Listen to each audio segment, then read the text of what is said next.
भाइयों बहनों, यहां आने से पहले मैं बड़ोदरा में था। वहां हजारों की संख्या में माताएं बहनें आई थी।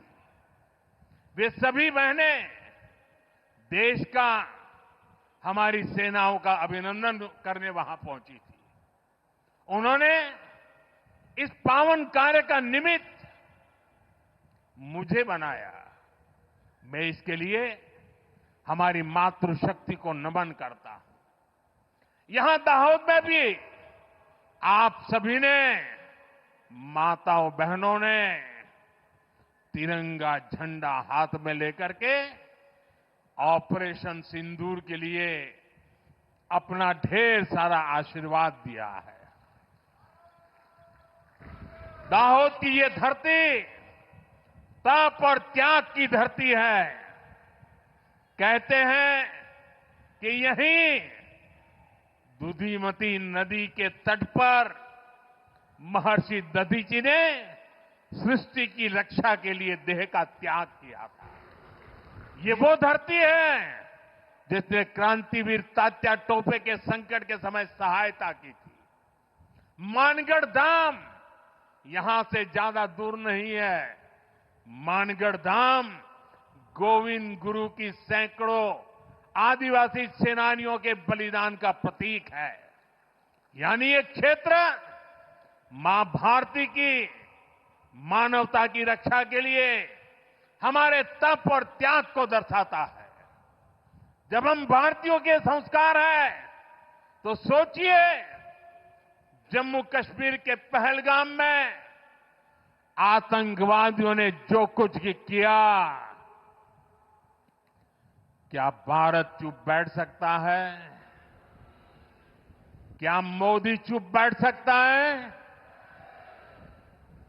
जब कोई हमारी बहनों के सिंदूर को मिटाएगा तो उसका भी मिटना तय हो जाता है।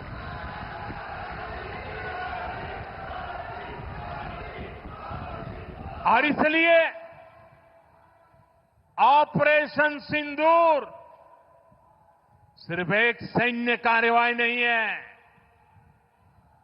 ये हम भारतीयों के संस्कारों, हमारी भावनाओं की अभिव्यक्ति है। आतंक फैलाने वालों को सपने में भी सोचा नहीं होगा मोदी से मुकाबला करना कितना मुश्किल होता है।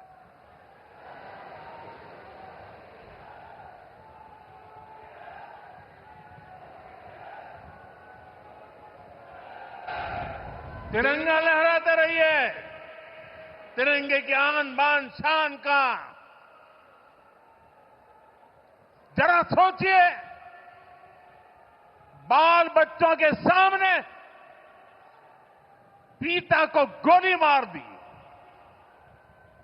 आज भी वो तस्वीरें देखते हैं तो खून खौल जाता है।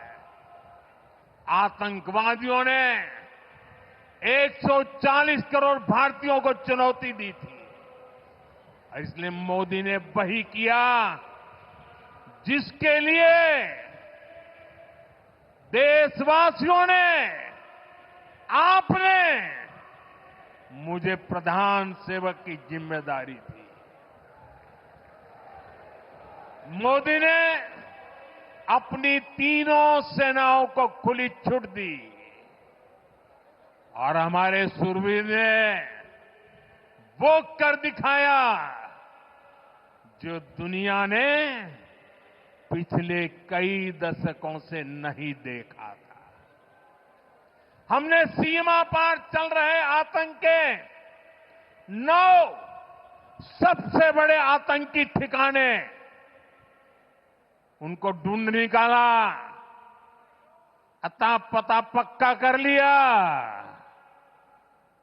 और 22 तारीख को उन्होंने जो खेल खेला था, 6 तारीख रात को 22 मिनट में हमने उनको मिट्टी में मिला दिया।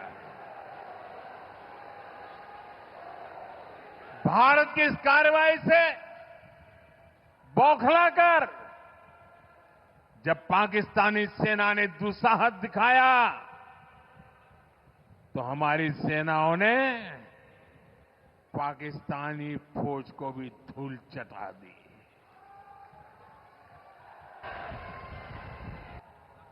मुझे बताया गया यहां भी हमारे सेना के निवृत्त जवान बहुत बड़ी तादाद में आए हैं, हमारे कार्यक्रम में मौजूद है। मैं उनका भी सलाम करता हूं। मैं दाहोद की इस तपोभूमि से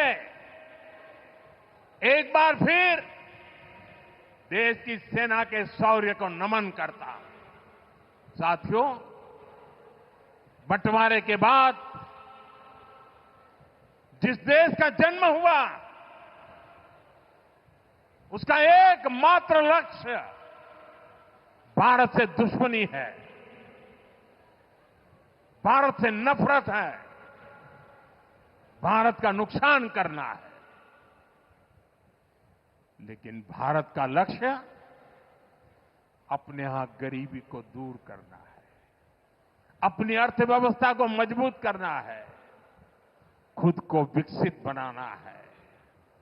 विकसित भारत का निर्माण तभी होगा जब भारत की सेनाएं भी मजबूत होगी और हमारी अर्थव्यवस्था भी दमदार होगी। हम इसी दिशा में लगातार काम कर रहे हैं।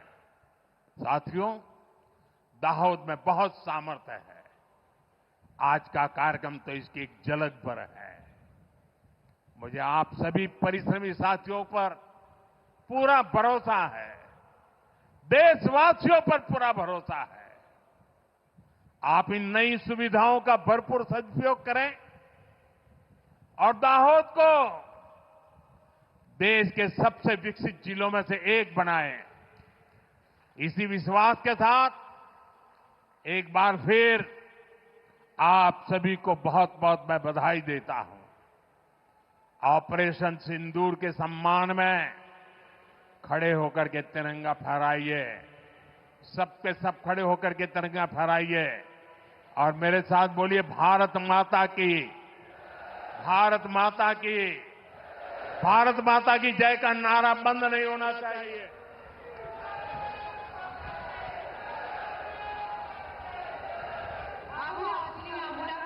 देश અને દુનિયાને બતાવીએ કે દાહોદવાસીઓ, ગુજરાતવાસીઓ આપણી સેનાની સાથે છે, આપણા આદરણીય પ્રધાનમંત્રીશ્રીની સાથે છે। ભારત માતા की, भारत माता की, भारत माता की, वंदे वंदे वंदे, भारत माता की, भारत माता की, वंदे वंदे वंदे।